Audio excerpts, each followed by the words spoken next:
Hello, welcome to Postcolonial Space. I'm Masood Raja, and today I briefly want to talk about the question of public scholarship.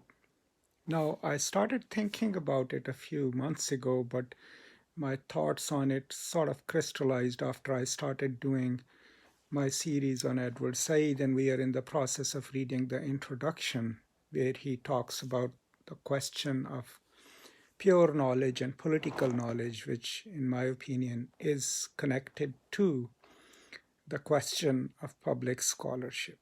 Now, my understanding of public scholarship is in the tradition of Edward Said, Noam Chomsky, and quite a few other scholars who do academic work, but who constantly connect it to the issues of life and politics of the world. So their work is invariably always, even when it is talking about esoteric literary texts, is connected to the world in which the texts are produced and the world in which the texts are consumed, taught, read, and written about. And what struck me was that in 1978, when Said is writing Orientalism and publishing it, one major issue in his mind is that this work will be derided for its politics and for its focus on the larger superstructure within which Orientalist texts are produced. And I realized that that still is the issue in most English departments. Wherever you go in American English departments, especially, there is a clear distinction between people who do serious scholarship, which tends to be usually textual and relates mostly to what is in a text, and then people who are on the fringe who do public scholarship, and these are the people who might deal with issues of race, gender, ethnicity, and all the other problems that still exist in the world and have not gone away, and in so many cases, if you look at United States, have actually become more apparent and more operative in the politics.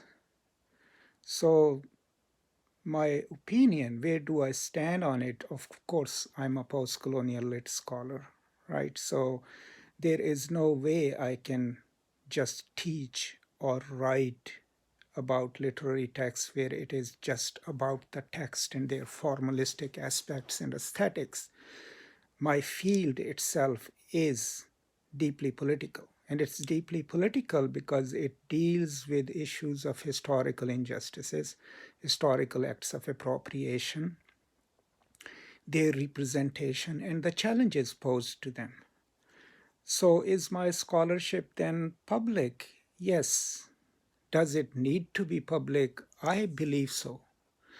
And where do I stand on like the disciplinary matters of what we do in a classroom?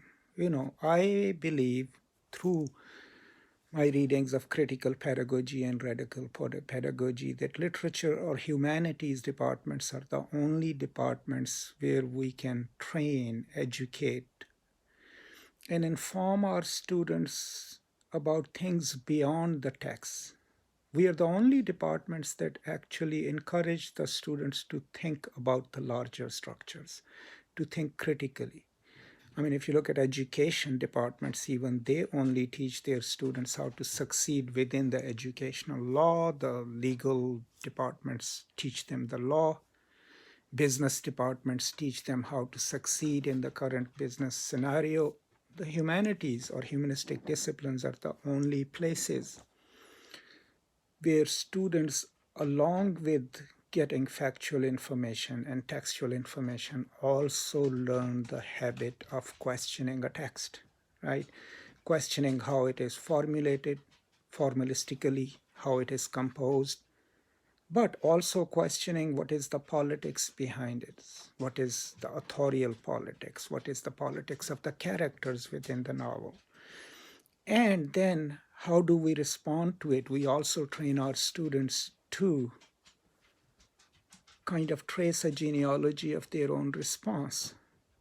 So then, in my opinion, if we just reduce literary studies to formal textual analysis, we are actually robbing it robbing the practice of teaching humanities and literature of its probably the most transformative potential.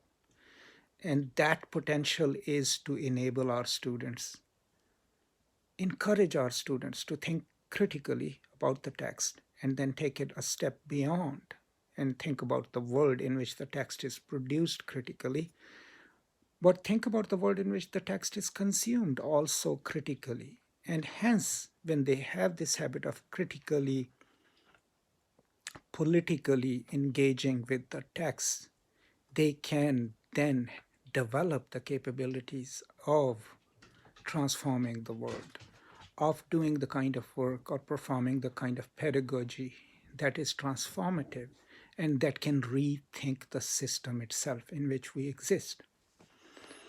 So in my opinion, then any one who tries to tell you or me that what I do is political or is public scholarship, we should take it, as an acknowledgement of their own anxieties. Since they cannot bring themselves or have not been trained to relate their work to real life issues, all they can then do is to denigrate and devalue the works of those who actually get engaged in these issues.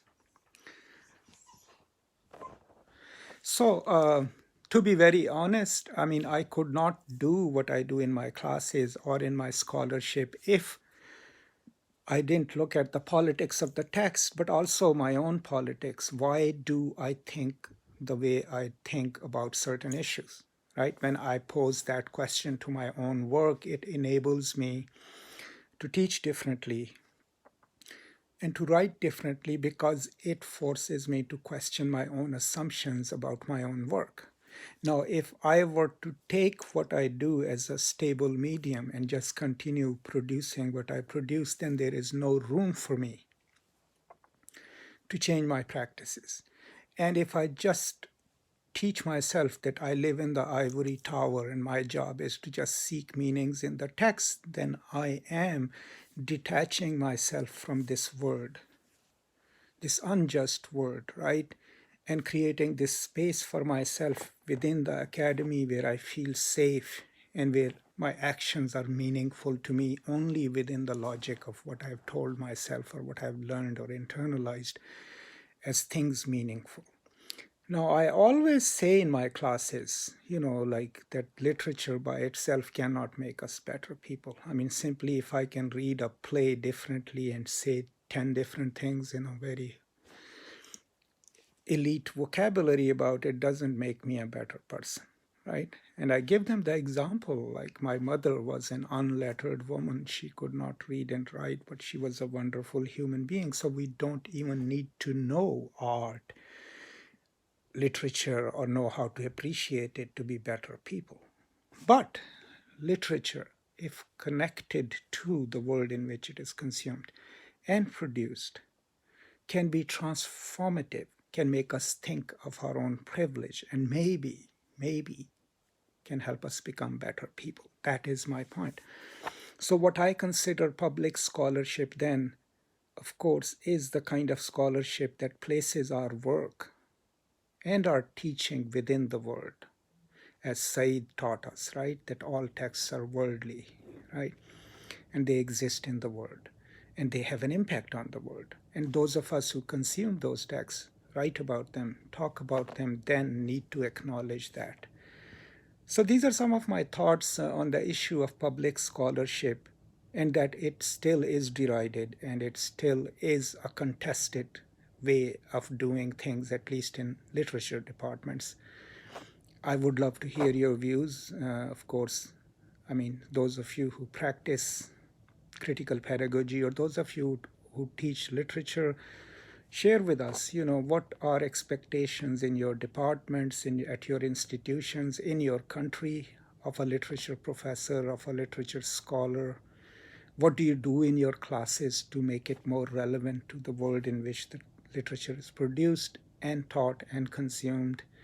Do you have any suggestions for anyone else which may enable some of us to be more effective teachers.